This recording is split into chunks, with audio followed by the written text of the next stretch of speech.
Fanfic Corner, presented by Jennifer. Journey to Peace, Chapter 1, written by Kitten Cat, read by Jennifer.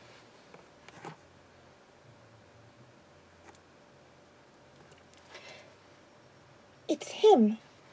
There's something in her voice that Rayla is scared to admit to being there.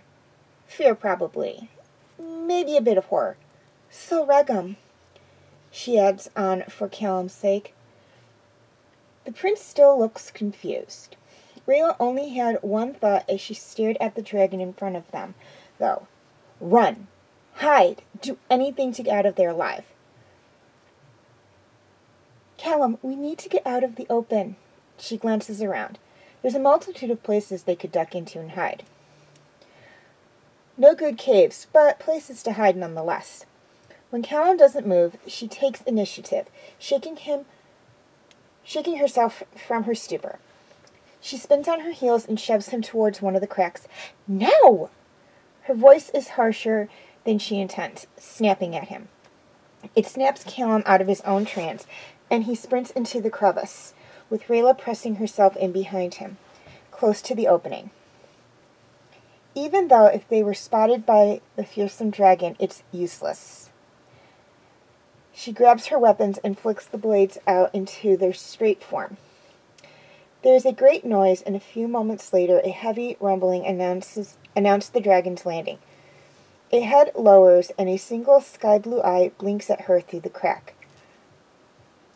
Rayla trembles slightly, hearing the great sun dragon suck in a breath, a low growl sounding in his exhale. Great Solragum, I come from the human kingdom of Catalus. I was one of the assassins sent to kill the king and the prince. Rayla manages, hoping her voice doesn't shake. He snarls again, and this time she thinks she can make out a low, gravelly words. Or maybe it's just an idea in her head. Human, she tenses. No way out now.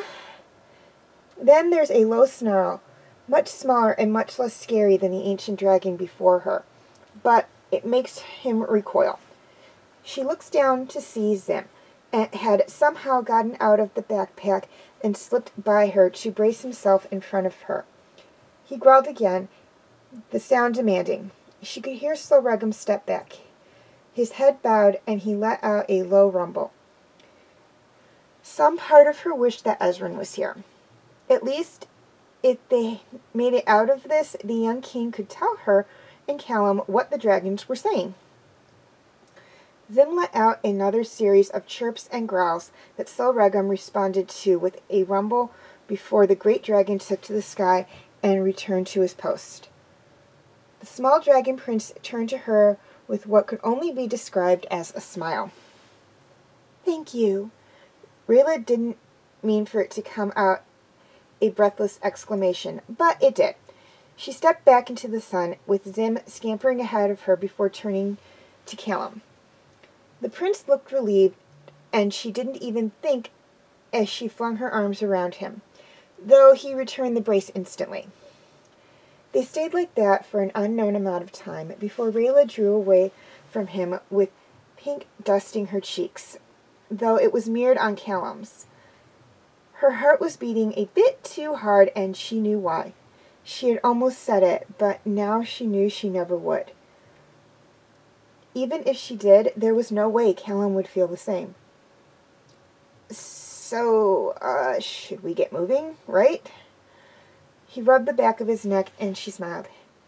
Yeah, I guess we should, she agreed. Come on, Zim, she called softly, setting off into the land of Zadia.